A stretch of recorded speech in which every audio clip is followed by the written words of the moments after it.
We usually refer to being present as being with our kids, but in my definition of being present, I say that being intentional with your kid. That means I'm giving your full attention. I used to say this that I devote myself in being present with my kid. I put something of important that I will give time, effort, and heart to you.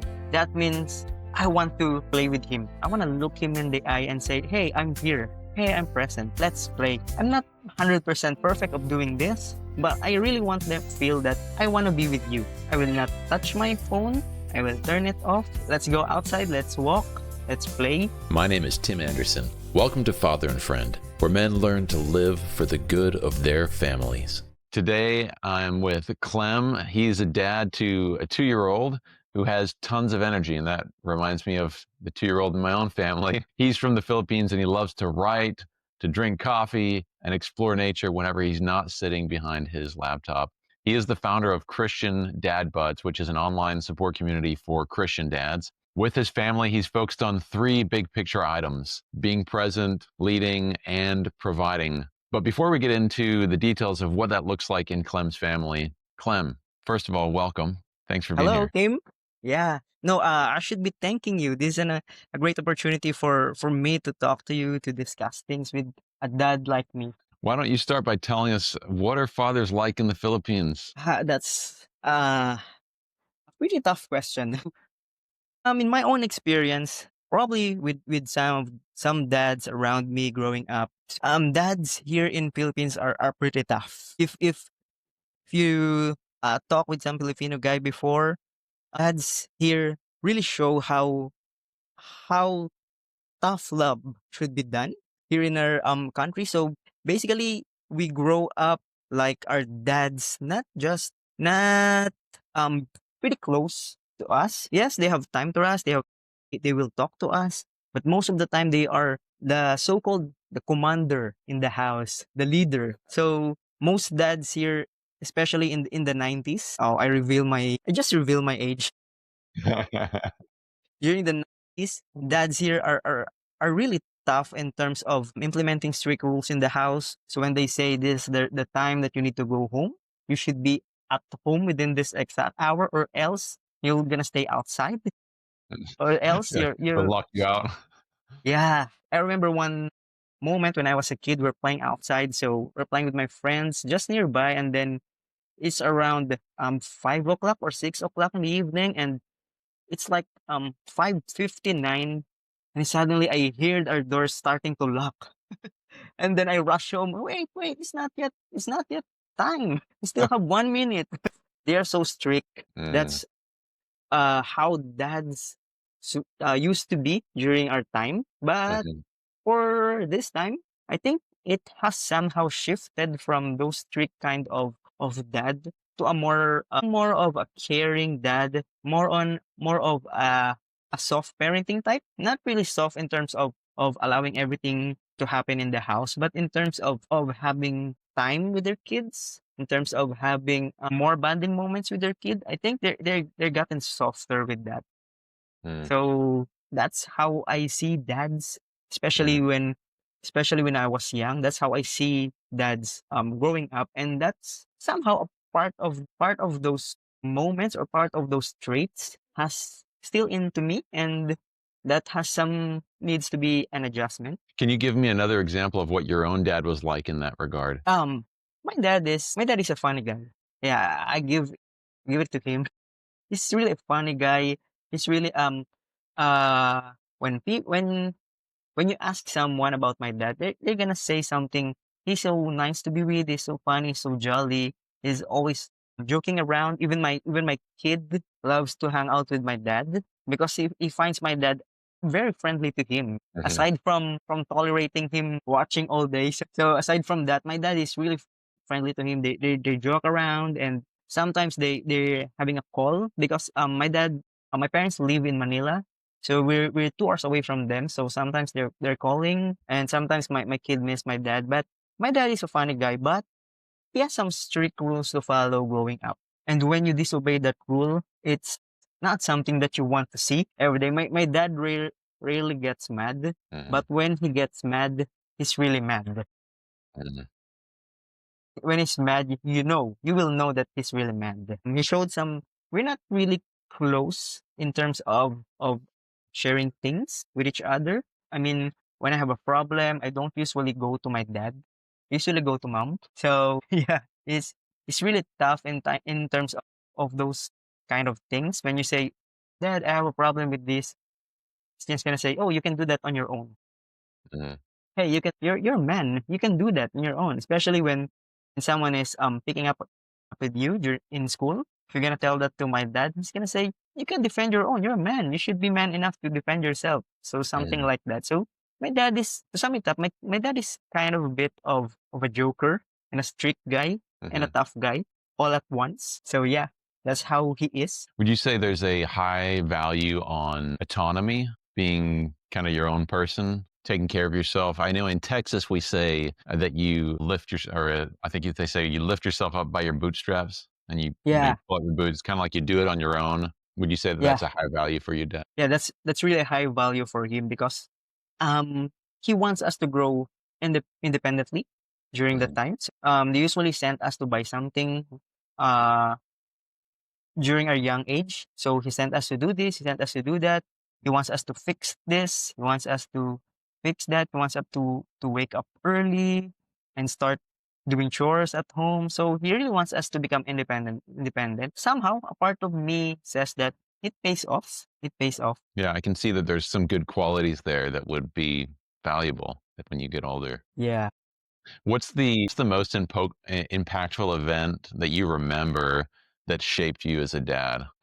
I actually inherit some of the things that my dad used to do, Mhm. but my parents during that time is not a Christian, so we don't have a high Christian value at home during that time. So when I become a Christian, I realize lots of things in terms of parenting. So in terms of how you should be open to your kids, how you should train them well in terms of studying the word. So the most impactful moment for me is when I become a Christian and when I experience the how parenting should look like in a Christian manner, especially when I'm engaged in different families or different or other dads in my community that time. I saw how they hone their kids. I saw how they train them. Yes, they're kind of strict, but they're kind of reasonable that time. So I see Mm, how they are being strict and how they are being reasonable with their kids. Like they ask their kids to do this, but they explain it to them carefully. You need to mm, do this because something like that. I experienced those kind of autonomy before that my dad used to ask me to do this without explaining. And when you ask why, he's gonna look at you and why are you asking why? You need to do this. And another thing that shaped me in becoming a dad is when I serve as a volunteer campus minister during mm. that time. So when I was around in my 20ish, so together with my wife, we're not still married during that time. We used to serve in a campus ministry. We go instead of inviting them to church because um these are some places in Metro Manila where they are deprived of things in life. So we usually go there, visit them because we want to form a small group with those students. Mhm. So I Are connected you with saying are some, you saying that they were poor? yeah, basically not really super poor in our country, but let's just say less fortunate in life. So we used to come in their place, we used to visit them because we want to build connection with them. We want them to show that what we're doing in church doesn't end in church. We want to be relational. We want to be intentional with them. So we visit them, we go to their places, we talk to their parents, and we form group. And that's when I realized that these students, most of those students that time were really notorious at school. Mm, So they always love to pick fight. They always have bruises and everything in their bodies. So I want to understand where this coming from. So I meet them, I talk to them, I become intentional with them. And then I realized that most of those students doesn't have a father. So they are fatherless. They grew mm, up not having a father figure. They grew up um not having this dad who will because when you have a dad at home, there's a part of you that you know that someone will defend you. some some wall you can lean on if you have a problem, if you have troubles in life, even though your dad is not that soft enough, even though your dad is so tough in giving you that love, there's something in us that when you grow up as a father, when you grow up with a father, you know that you have someone to lean on. And Mm, they don't have that kind of mindset. So they live growing up that they could defend on their own. That's why they usually pick on a fight. mm, So that's why they usually into trouble because they believe that yeah, they we have to do this on our own because we grew up on our own. So when I saw that, really um something in me that pushes me, oh, this has to change. This mm, kind of mindset with them has to change because it's difficult, it's hard, and I don't want the numbers of fatherless kid here in our country to grow. At least there will be someone like me who will take time, who will give value, who will devote myself in raising a kid who knows God, a kid who knows how to share who God is in our life. That even though, because I know that someday my kid will grow up, he will go to school. There are other kids who doesn't have a father there, but my kid will understand and my kid knows how to share that kind of love to them. That's something that changed me or that impacted me on why I should deal with fatherhood. Why fatherhood is really important in our society. Yeah, I agree with you 100% on the impact that fathers have. And oftentimes they don't realize it, how much of an impact they have on their own children.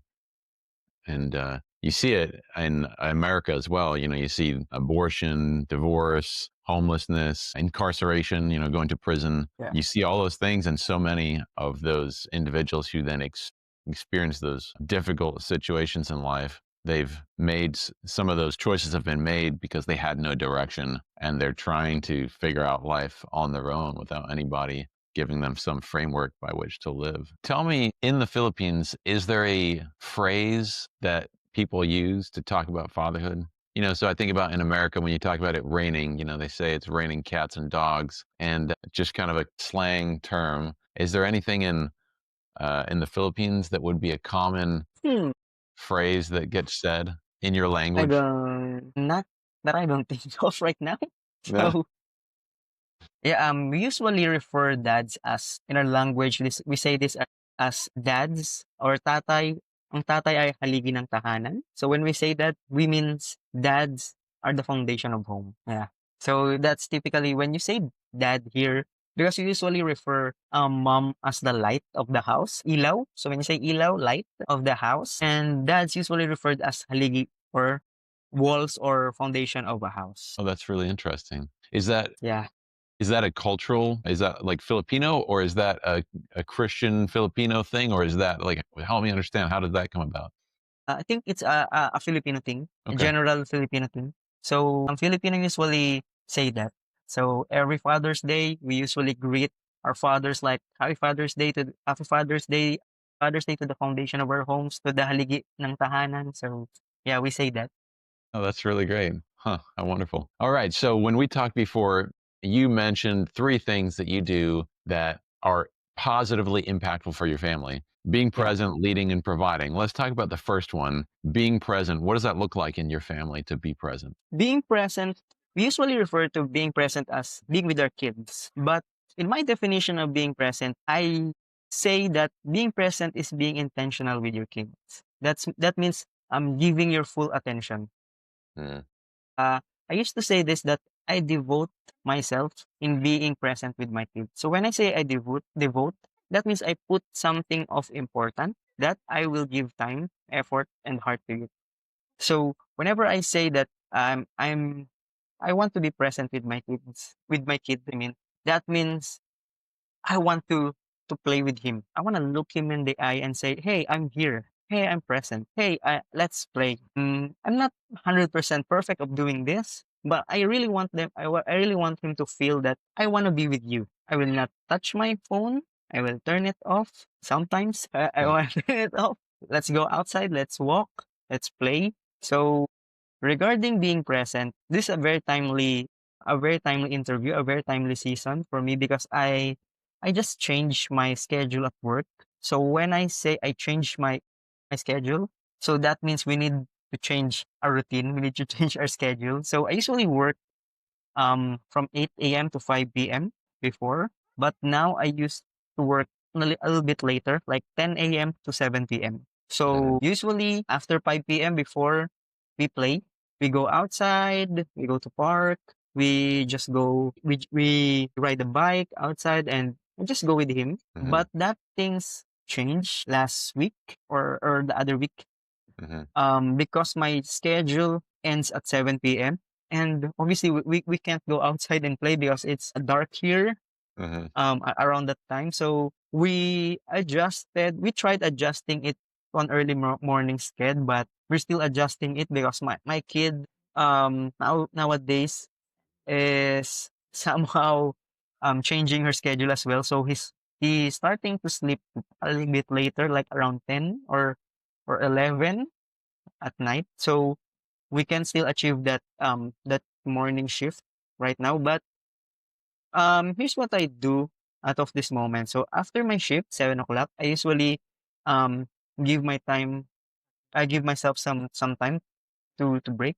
So around 7:15 I used to hang out here in my office and just calming down. So I really believe that I need to shift from being an employee, from being a dad. And that transition is very important Mm. so I don't bring the stress, I don't bring the things that I have in work. So after 7:15, I go out, I play with him, whatever I let him decide what do you want to play? Let's play. What do you want to talk about? You want me to read some story for you? So what story do you want? Let's grab a book. So that's part of our routine. So we do that from 7 to around 8 or something before we go to dinner. So we usually hang out. We usually talk about because my kid is just 2 years old, but he talks a lot. He understands a lot Mhm. and he copies a lot. Mm. A lot of things. He's good at reasoning. He's good at asking. So sometimes we just sit and talk and he asks a lot and I explain a lot. That's how being present um that's how being present it looks like in our Mm. That's wonderful. When did you start taking that break between work and family? Because I would agree that it's hard to make a sudden transition from working and then jumping into the family, and your mind is still thinking about work and is thinking about the things that happen and the conversations and the tasks. When did you start doing that? probably around when my kid was around 10 months or something. The moment you start learning to walk. Mm. So the moment your kid starts to walk is the moment you're gonna get your schedule's gonna get busier. Because before, when he's just sitting there, you can just go out, hey, how are you? But when he starts to walk, he will walk and he Mm. will not stop walking until he's tired. Mhm. So there was this instance that after working, I went outside, played with him, and we have this kind of situation at work that I still have in me when I'm playing with him, and then he runs around, he walks around, he doesn't want to stop, and suddenly I see myself getting frustrated. I see myself getting angry, Mm. and I see myself speaking in high tone already. So that's when I know that I'm getting angry. I'm Yeah. getting angry at the wrong thing and at the wrong Mm. people. And then I realized, okay, maybe I need to do something first before I transition or before I move to another before I wear another hat. So I need to remove my working hat for me to wear my dad hat. Mm. And for me, during that time, it's a realization that you really need transition, not just in work to fatherhood, but in other things in life that we do as well. We need to transition those things so we don't bring the burden that we have from one role to another role. That's so interesting. I would imagine that that's one of those things that if we grow up with a dad who just brings everything from one to the next and he brings all his stress home, we just look at that as normal. That's just how it is. And we just Mm, keep doing the same thing. So it's quite wonderful that you were able to see that and go, I don't want to do that. I want to do something different. I want to be able to give my full attention to my family. So being present, no phone. Yeah, most of the time. It's hard in our Yeah. day and age, isn't it? It's hard because we have our Yes. phones on us all the time. Feel that you're aside from our work, aside from my work, I'm also a digital creator. So I have Mhm. this some stuff thing wherein I will post and then someone will reply, and maybe I need to reply first, or maybe I need to I need to respond to their message. Maybe this a deal or a client or what. So I usually leave my phone in the in my office here in our house. So that's the safest way on how you can give, or you can say give your full attention to your kid, to your family. So not bringing your phone out of your workplace. Yeah, Yeah, that's if I really want to not be distracted. Yeah, you leave your phone here.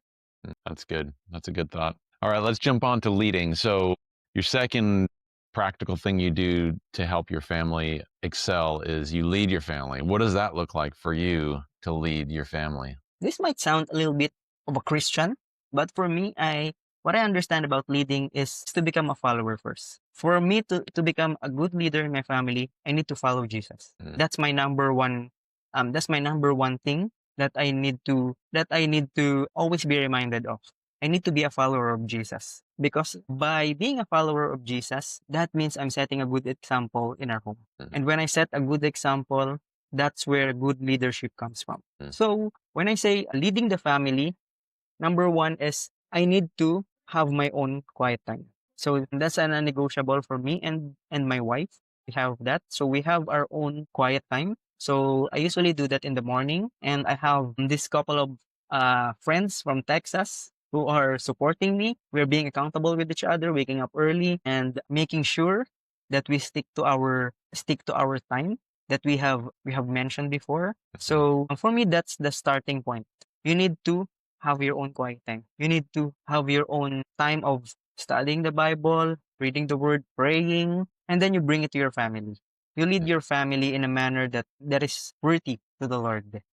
So mhm, and then you make sure that that in your house, upon leading your family, you make sure that your value is strictly observed. So in our family, our core values is to to be with each other whenever we eat our lunch, whenever we eat our dinner. We made sure that we are eating as a family. That's one thing that we are strictly teaching our kid. And then another thing is praying. So we started teaching this around 1 year old, and sometimes we try to test him. We try to test him during nighttime. So we go to bed and then we sleep. We pretend that we're gonna sleep. And then he's gonna react. Wait, guys, I said, we haven't prayed yet. We need to pray. So we're starting to build that kind of thing in our house. mm, So prayer, and another thing is going to church. So regardless if regardless of if my kid is just running around to the church, my kid's just eating, we make sure that we will show him that we are going to church. As part of my leadership, that's one thing that I want him to carry on. I want him to remember that during my childhood, my dad used to teach me that I need to go to church. Not because I will go to church to meet God, but I want to go to church because God loves me and he mm, wants me to become part of a church community. mm, Because staying at home as a dad is great, but sometimes we just stick to each other, see each other. We don't see other people. And going to church is our one of our ways to see other Christian people, to learn them, to teach them. And I want our kid to grow in a community where he can see that someone will help him, mm, someone will value him, someone will love him aside from us. mm, So that's one of the things that I want him to remind of, or to be remembered when he grow up. mm, Sticking our core values, praying with each other. What else? Showing my kid that I love my wife. So that's another thing on how I lead my family. I want to show my kid that I value my wife, that I love his mom. mm, So during tantrum times, during tantrum times of my kid, when he doesn't have a nap during the afternoon, sometimes he gets so fussy at night. You probably know that, you know that feels. And Yes. sometimes when they're grumpy, when they're fuzzy, they not intentionally hit us.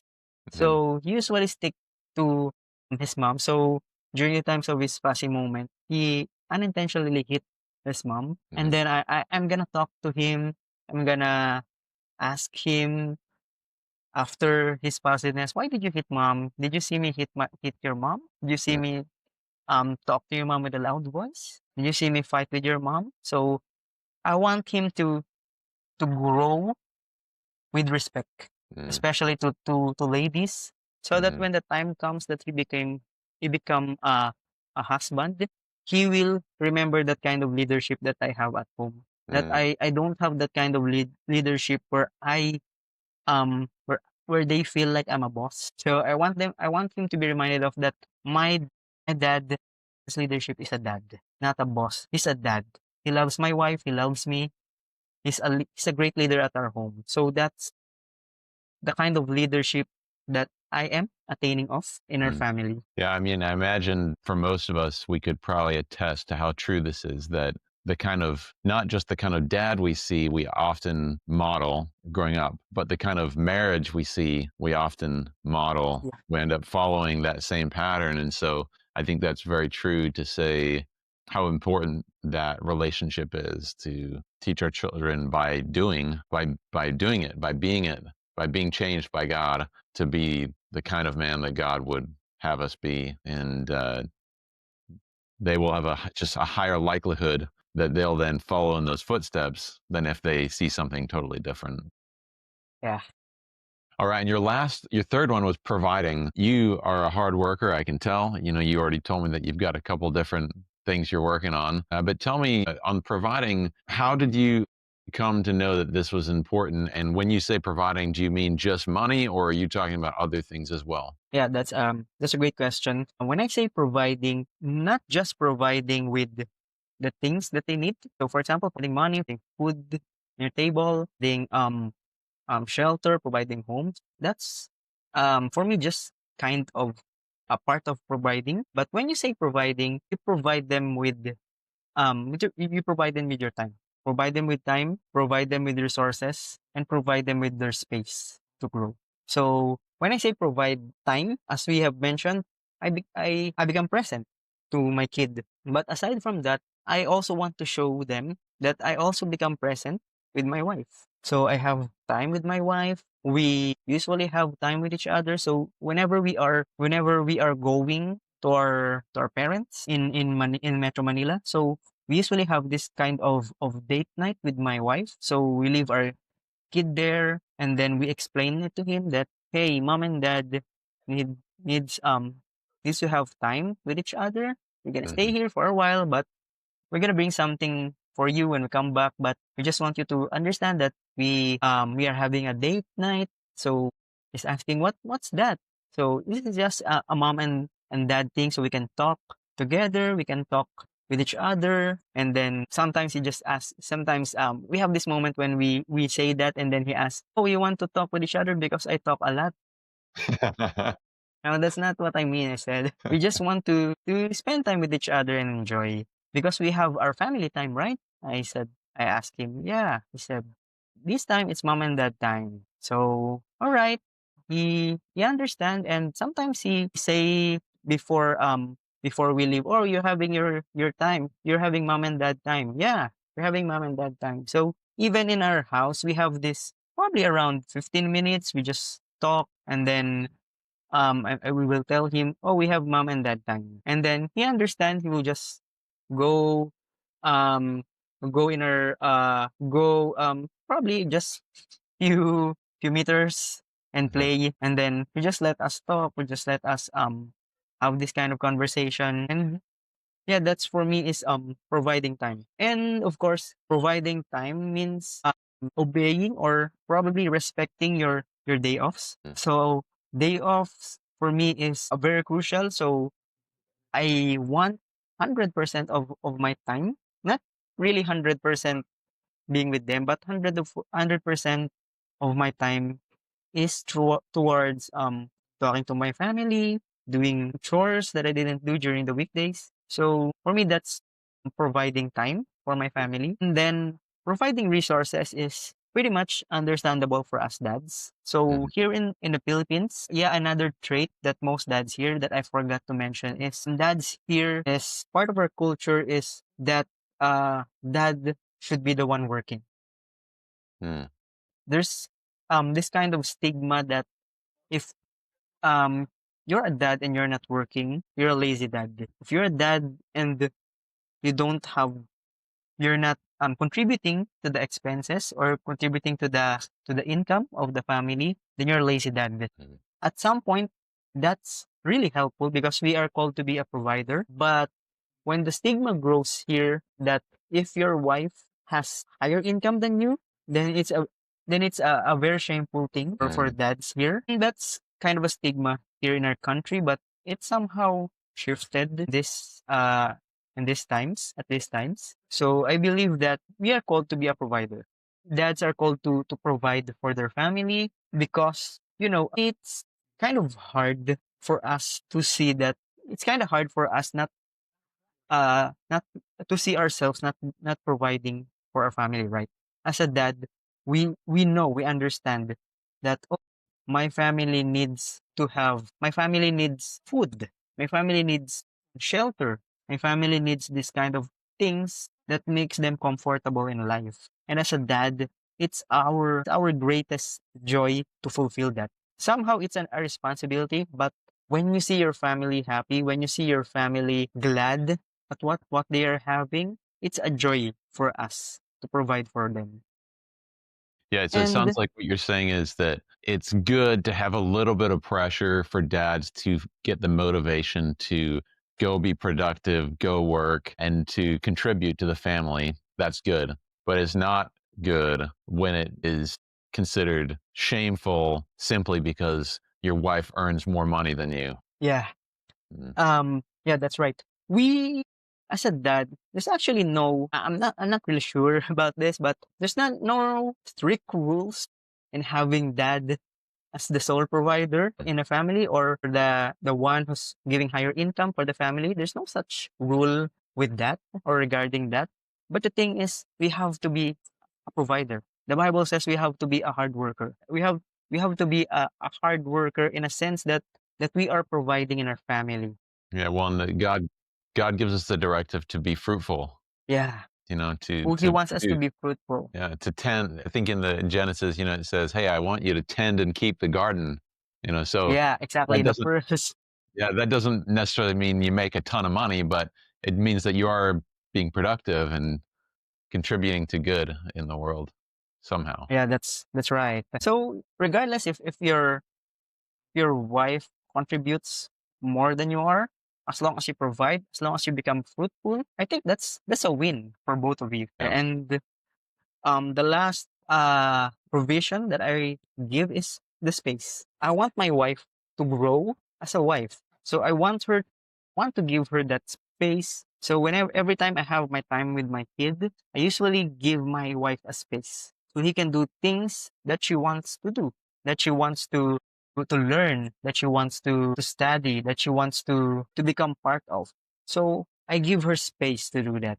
And I also give my son some space to learn, some space to become creative, to become to slowly discover what he loves to do in life. So I provide that space in our family so we can grow individually, so we can grow understanding, knowing what we want to do, and just literally taking some time off with the things in our house and have time for yourself. fantastic. Well, those are all really fantastic things. So being present, leading, and providing.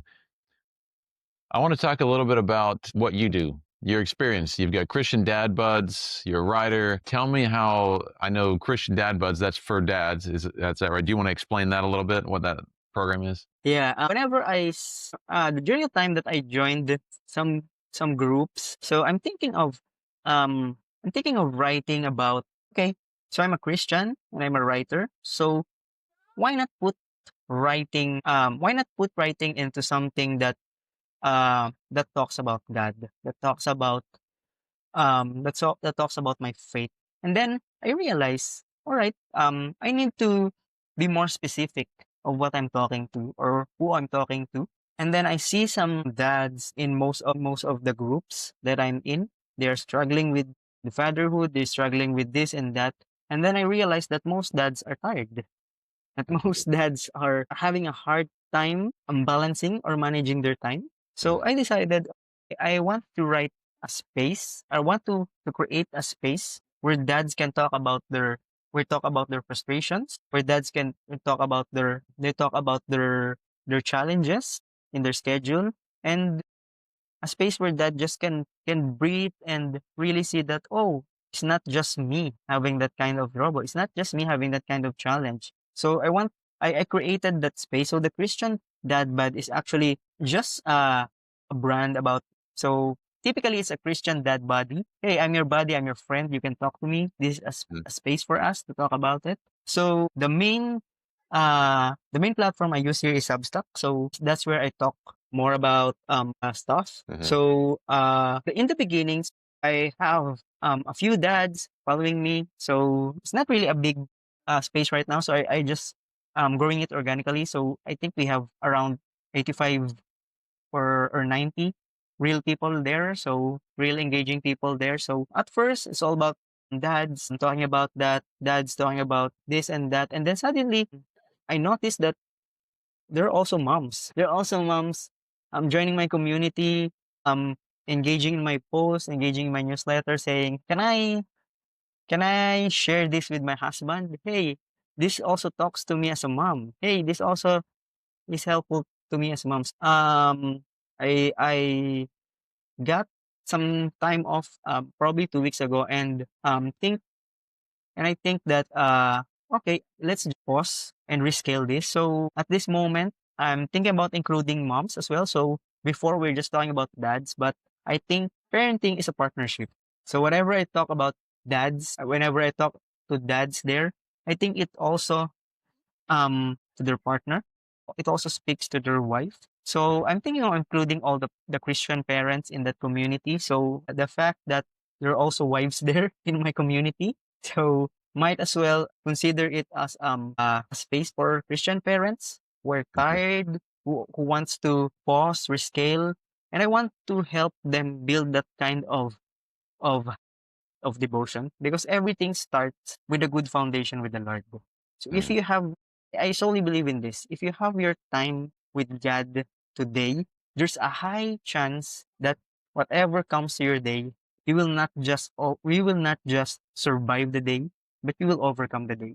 You will be triumphant with that day. With God. Yeah, with God and with the power of the Holy Spirit in your life. That's fantastic. That's great. Clem, thanks so much for your time today. This morning for me, this evening for you. Yeah, Thank you. it's evening. Thank you so much, Tim, for this opportunity. It's really great. I think we scheduled this few months ago, but something came up, and I'm Yeah. really excited during the time because it's not every day that I would. Yeah, every day I talk to some other dads as well in our country, but it's not every day that we could talk to other dads in other parts of the world, Across the world.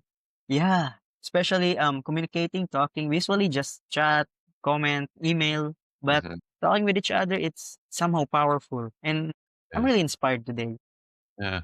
Well, great. That's awesome. Hey, what's your Substack title? What's your Substack address? Oh, they can just look at it, the Christian DadBud, and I think it will just pop up when they search it. Christian DadBud. Yeah, DadBud, DADBUD. So it's a one word for Yeah. us. Okay. Awesome. Thank you so much. Fellow fathers and friends, so glad you could join us for this episode. To stay connected, visit our website at fatherandfriend.com. Sign up for our monthly newsletter or follow us on Facebook, Instagram, and other social media sites. Be sure to like, follow, and share with fellow dads and families in your community. If you have a topic you'd like us to discuss, send us a message and let us know. Until our next episode, keep showing up, loving deeply, and making an impact for the good of your family. Thanks for listening, and we'll see you next time on Father and Friend.